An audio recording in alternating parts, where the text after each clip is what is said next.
Fala aí, pessoas! Beleza? Tranquilo? Mais um Cultura Jurídica informativo 949 do STF. Vamos ampliar a nossa cultura jurídica aí, ó. Informativo 949 do STF, ok? Vamos ver, um drops rapidão, só o essencial. Primeira turma, súmula vinculante 14, não comprovação de restrição de acesso aos elementos de prova. Segunda turma, interrogatório de corréus, ausência de defesa técnica e acusado delator, colaboração premiada e ordem da presença e ordem de apresentação de alegações finais. Vamos nessa então. Então, súmula 14, basicamente está falando da súmula vinculante 14, que é o acesso pelo advogado aos autos do inquérito policial, não é isso? Blá blá blá blá blá blá blá blá blá, tá. Tá, então basicamente o Supremo aqui negou o provimento agravo regimental interposto contra a decisão monocrática e negou seguimento à reclamação juizada contra ato do juiz federal sob alegada afronta à autoridade, né? O colegiado manteve os fundamentos da decisão reclamada, visto que o acesso aos autos, de forma como for franqueado aos reclamantes, seguiu os parâmetros da súmula 14. Portanto, não existe substrato fático jurídico capaz de atrair sua incidência. Tá? Então, daí, ó, o STF confirmou a súmula 14 aí, tá? Né? Se foi possibilitado o acesso aos advogados aí das provas já coletadas em inquérito policial, não tem a violação à súmula vinculante número 14, então não cabe reclamação, tá bom? Beleza? Enfim, tá bom. Processual penal, né? Esse aqui é processual penal também, né? Importante falar, né? Processual penal, né? Provas, beleza, tá? Então, vamos lá. Segunda turma, processual penal, interrogatório de corréus, aí tá famoso aí o negócio na mídia aí, ó. Ausência de defesa técnica e acusado delator. Tá, bom, basicamente, as condutas ilícitas aí se relacionariam ao seguinte: aquisição sem licitação de livros de educação para o trânsito, departamento do Detran estadual, etc. Tal. Bom, o que interessa aqui é o seguinte: a relatora observou que os atos combatidos ocorreram antes do advento da colaboração premiada, registrou que as oitivas questionadas eram de réus e não de testemunhas. Os advogados dos recorrentes foram comunicados previamente sobre a data e horário dos interrogatórios, ainda que regularmente intimados, não compareceram. Nesse sentido, o 565 do Código de Processo Penal estabelece que nenhuma das partes poderá arguir nulidade a que haja dado causa, ou para que tenha concorrido ou referente à formalidade cuja observância só a parte contrária interesse, né? Bom, tá. A ministra acentuou que em um dos casos a nulidade foi suscitada em questão de ordem pelo causídico 9 anos depois das audiências, aqui, ó, quando os autos já estavam no Tribunal de Justiça. Tá?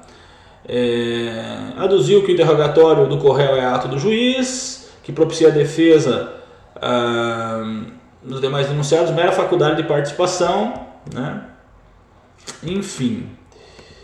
Aí houve uma divergência do ministro Edson Fachin aí, né? Na sequência, o julgamento foi suspenso, né?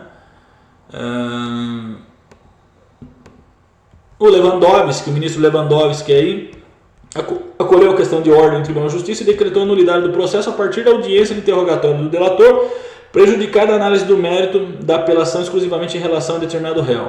Sublinhou que, apesar de advogado ter sido intimado para o ato de interrogatório, esse não compareceu à audiência e o juiz de direito que a presidiu não nomeou advogado dativo para o apelante, a qual esteve totalmente desassistido de defesa técnica. Isso, a toda evidência, viola garantias fundamentais sobre as quais se assenta o Estado Democrático de Direito, segundo Lewandowski. Tá? Muito bem, blá blá blá. Aí vem Gilmar Mendes pediu vista dos autos. Tá? Aí Gilmar Mendes aí, o advogado aqui, ó, ainda que intimado, advogado constituído, a falta deveria ter sido suprida com a nomeação de defensor ad hoc. Esse é o posicionamento do Lewandowski, que era originariamente advogado, né, de São Paulo, né? Ok? Então o Gilmar Mendes pediu vista dos autos sobre essa questão aí, tá bom? Bom, colaboração premiada e ordem de apresentação de alegações finais. Agora a segunda turma deu provimento em habeas corpus para anular a condenação imposta ao paciente e assegurar-lhe nova oportunidade para apresentar memoriais escritos após o decurso do prazo oferecido para a apresentação dessa peça aos réus colaboradores, né? Então, nesse caso aqui, é uma questão de ordem de apresentação das alegações finais, né? O Fachin não conheceu do habeas corpus, prevaleceu o voto do Lewandowski, que foi acompanhado pelo Gilmar Mendes e Carmen Lúcia nesse caso, e ficou claro aí, no caso do entendimento do Lewandowski, Gilmar Mendes e Carmen Lúcia, a ocorrência de constrangimento ilegal. Nesse sentido, o direito fundamental ao contraditório para a defesa deve permear todo o processo legal, garantindo-se sempre a possibilidade de manifestações oportunas da defesa, bem como a possibilidade de se fazer ouvir no julgamento e de oferecer, por último, os memoriais de alegações finais. Pouco importa na espécie a qualificação jurídica do acusador, Ministério Público ou réu, ou co-réu colaborador. Tá? Então, nesse caso aqui, a possibilidade de a defesa tem que oferecer por último as alegações finais. Esse é o posicionamento do Lewandowski, Gilmar Mendes e Carmen Lúcia. Tá? A colaboração premiada está aí na Lei 12.850/2013. Né? Então eles entendem aqui, permitir o oferecimento de memoriais de forma simultânea ou depois da defesa, sobretudo no caso de utilização desse meio de prova, né, colaboração premiada para a prolação de sentença, comprometeria o pleno exercício do contraditório, que pressupõe o direito de a defesa falar por último. Então essa é a questão básica aí, a defesa tem que falar por último, né? O direito de a defesa falar por último decorre do sistema normativo como se depreende do Código de Processo Penal. Tá? Então esse é o entendimento do Lewandowski, Gilmar Mendes e Carmen Lúcia.